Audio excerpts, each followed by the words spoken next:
What's up, everybody? Prof Sales coming at you with another 10 at 10. So it is Tuesday, May 2nd.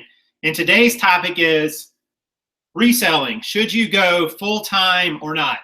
So this question gets asked a lot in this community. Hey, should I resell full-time? And you know, this idea of what's full-time or not, I mean, that's a little bit of a, I guess we would all have a different opinion about that. But for me, full-time would be that you are spending enough time and energy to earn a majority of your income from reselling. That would be a good definition in my mind. You may have your own definition, but I'm just going to answer this question right now. Yes. I'm just going to say it just like that. And I'm going to tell you why I say that. There's a couple reasons I think you should go full-time if you're considering becoming a reseller, and these are some of them.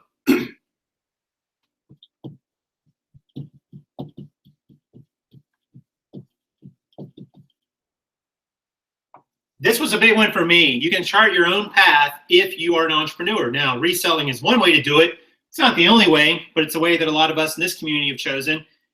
And you can't do that when you work for another company or business because you're always at the whim of the owners and the managers of that company in terms of where your career path will go. You can create your own path. And for me, that's a huge factor. And I think it's a huge factor for a lot of people. We all like to think we're in charge of our own destiny and that we are carving a path for ourselves throughout life. But the reality is when you work for someone else, you're not.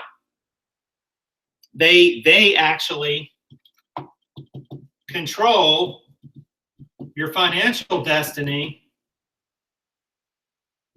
if they provide your paycheck. Think about that one for a second, guys. If someone else is signing your paycheck, they're determining whether you get paid, how much you get paid, when you get paid, and what you have to do to get paid. You're not in control of any of those things. You think you are, but you really aren't. Those things can change at the drop of a hat, and there's nothing you can do about it. They can decide to cut your wages. They can decide to increase your work responsibilities. They can decide to cut your hours back if you're being paid hourly. They can decide to cut your benefits back. They can decide to get rid of you. You're not in control of your financial destiny if you're not the one signing your paycheck. It's just that simple. And I like to have that control over it. So here's another reason.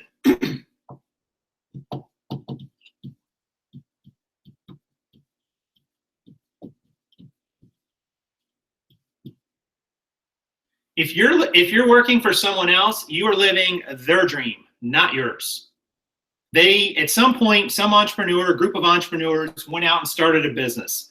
Whether you're talking about a multi-billion-dollar corporation or a mom and pop operation locally. And if you're working for them, you are part of their dream, not yours. And guess what, guys?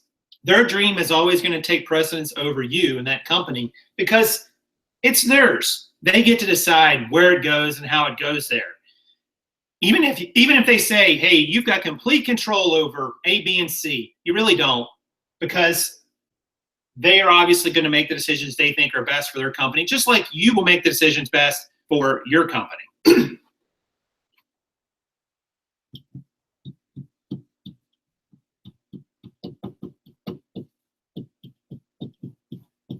This is my favorite reason why I think you should go full-time into reselling or becoming a business owner. Job security is a myth, guys. It just is. There is no such thing. I know there's going to be some of you saying, my company would never get rid of me. My company would never cut my benefits. My company would never lay me off. Here's a stat for you. If you started working today and you work for the next, let's say 40 years or so, 35, 40 years, you are statistically likely to be downsized or laid off 7 times. 7 times over that period if you're working for other people. Now, it might be more, might be less. But this idea that you're going to get a job at a company, they're going to keep giving you reasonable rates of increases of pay or promotion opportunities. They're not going to cut back your benefits. You're not going to get laid off. You're not going to get fired. You're not going to be asked to do too much. That's just not true. It's not true. You don't have security at any company. Because again, guys, if I'm running a company and I have an employee and the cost and the benefit of that employee is no longer fitting in with my business model, unfortunately, I have to get rid of that employee. It's just that simple. Whether it's one employee or 1,000 employees, it doesn't matter. So job security is a myth. There is no such thing as job security. Will there always be certain types of jobs around? Maybe. But will you be the one filling them for that company in that capacity in that way? No, you won't. So let me answer some fears about reselling and about going full-time that I'm sure some of you have, because I hear these all the time.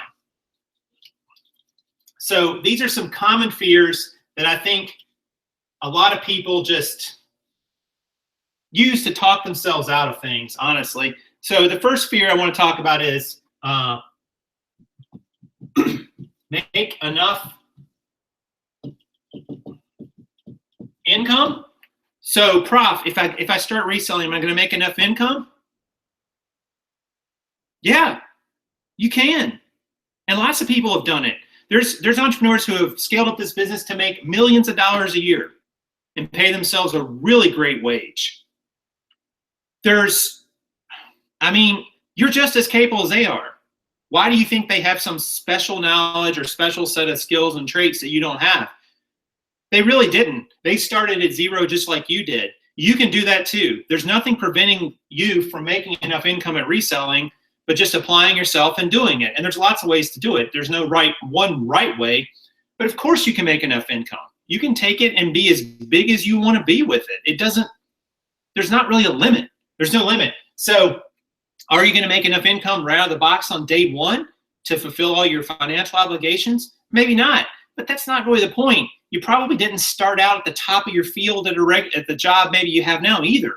That's just the way it goes. There are some hard knocks that you're going to take along the way. That's just the way it goes in anything. But of course you can make enough income. So a next one.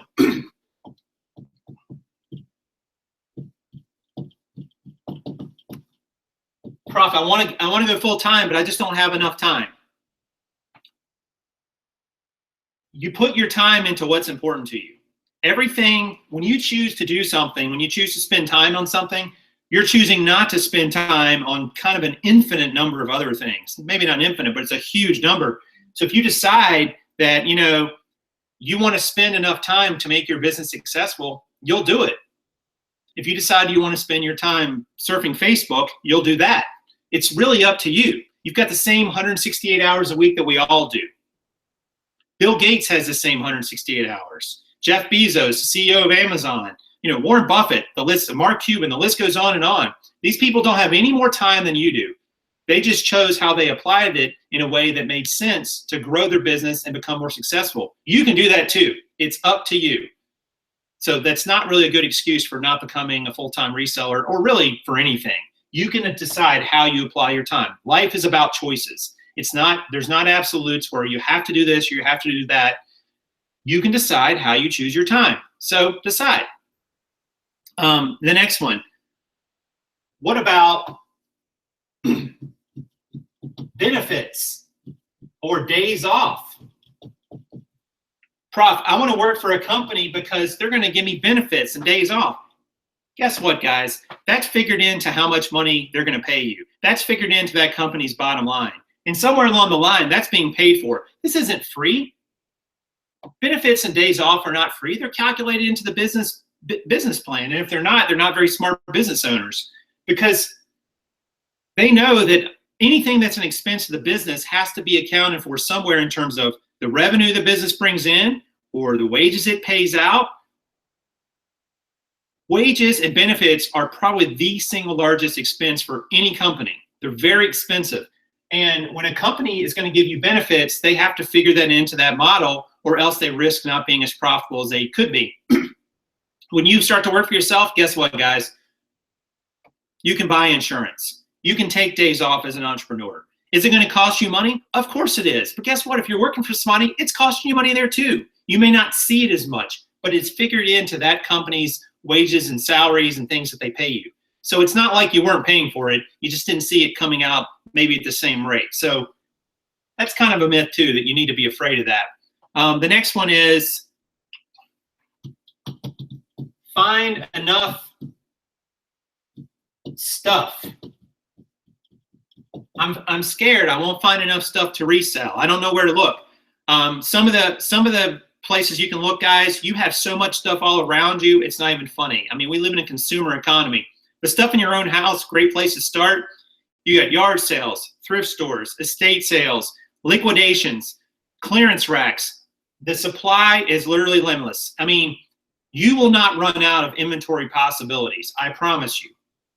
Now, you're going to have to expand your knowledge and skill set to find all those, but they're there. They're there around you. I mean, short of living in Antarctica, you probably have a lot more opportunities around you than you think. So that's not really a good reason not to do this.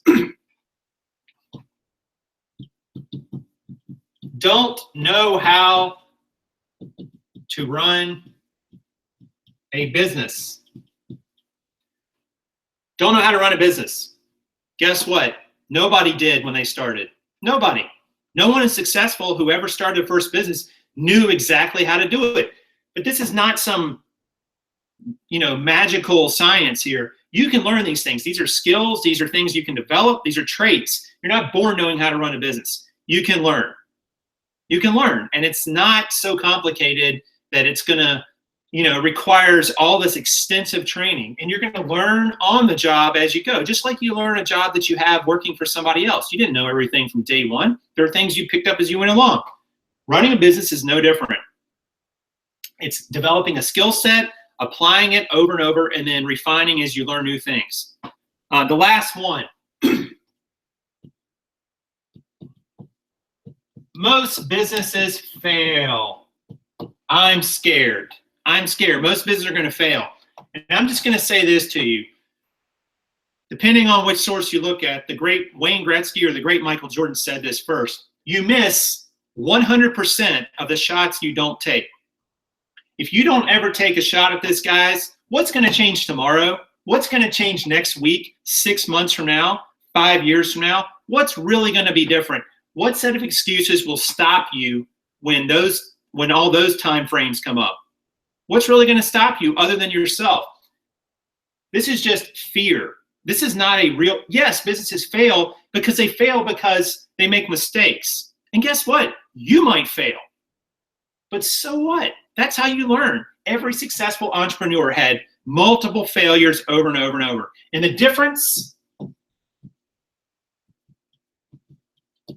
between the ones who fail permanently and the ones who don't, perseverance.